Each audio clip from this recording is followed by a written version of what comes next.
मुंबई में अंबानी ओन करता है 27 story building which is worth more than $1 billion. और उससे कुछ किलोमीटर दूर एक आदमी स्ट्रगल करता है फॉर अ 2 टाइम मील। 2024 की रिपोर्ट माने तो इंडिया के टॉप 1% जो लोग हैं वो होल्ड करते हैं 40% ऑफ नेशंस वेल्थ। वही जो बॉटम 50% है वो सिर्फ होल्ड करते हैं 3% ऑफ नेशंस वेल्थ। इसे देखिए एक चीज तो समझी जा सकती है कि India is growing faster but dividing even faster. तो सवाल ये उठता है कि इनकम इनइक्वालिटी आई कहाँ से और इसका फ्यूचर में क्या इम्पैक्ट गिरेगा। तो आइए जानते हैं इसके बारे में आज के वीडियो में। सबसे पहले समझते कि इनकम इनइक्वालिटी आई क्यों। पिछले 10 सालों में इंडिया का जो बिलियनर काउंट है वो डबल हो चुका है and India is now home to the third largest number of billionaires globally after the US and China. Tech से लेके टेलीकॉम तक और फार्मास्यूटिकल्स से लेके फाइनेंस तक the top 1% are riding the economic boom.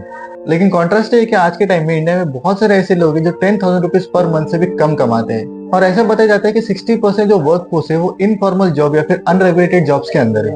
Informal या फिर अनरेगुलेटेड जॉब्स के अंदर जो डेली वर्कर्स है उनको इंक्लूड किया जा सकता है। लेकिन ये इकोनॉमिक गैप इतना बड़ा कैसे बना? ये जो इकोनॉमिक गैप है ये एक्सेलरेट हुआ post 1991 after economic liberalisation. Yes, GDP grew, FDI came in, billions were lifted out of poverty. लेकिन ये जो बेनिफिट था ये इक्वली शेयर्ड नहीं था। जो अर्बन एरियाज थे उनकी बहुत ज्यादा ग्रोथ देखी गई, लेकिन जो रूरल एरियाज थे वो वैसे के वैसे ही रह गए। जो कॉर्पोरेट प्रॉफिट्स थे वो बढ़े, लेकिन जो डेली वेजेस थे वो नहीं बढ़े। जो टॉप 10% लोग हैं उन्होंने बेनिफिट किया from stock market, line prices and global trade. वही जो बॉटम 90% है lacked access to the capital, quality education and social mobility. India का जो टैक्स सिस्टम है इसने भी थोड़ा पर इस इकोनॉमिक गैप को बढ़ाया। लेकिन इंडिया के पॉपुलेशन को कंसीडर किया जाए तो only 6.68% of the population paid income tax in 2023-2024 financial year. और इनडायरेक्ट टैक्सेस जैसे जीएसटी लोगों के इनकम के कुछ पार्ट को कंज्यूम करता है। और जो इनकम इनइक्वालिटी है वो सिर्फ पैसों के बारे में नहीं है, it intersects with geography, gender, caste, everything. क्योंकि जो रूरल इंडियन है वो अर्न करते हैं less than half what an urban Indian average earns.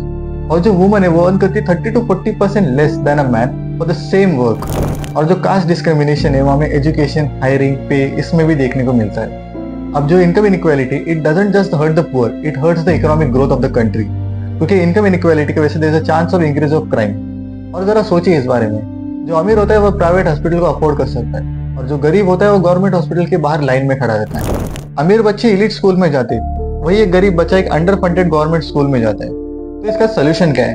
हमारा गोल ये नहीं होना चाहिए कि जो अमीर है उसे नीचे लाया जाए, लेकिन जो गरीब है उसे ऊपर लाया जाए। स्ट्रॉन्ग लेबर लॉज लाए जाए जिसके चलते जो इनफॉर्मल वर्कर्स है उन्हें डेली वेजेस अच्छे मिले। जो यूनिवर्सल बेसिक सर्विसेज जैसे हॉस्पिटल, स्कूलिंग उन्हें अपग्रेड किया जाए। क्योंकि जैसे मैंने पहले कहा that India is going faster but dividing even faster.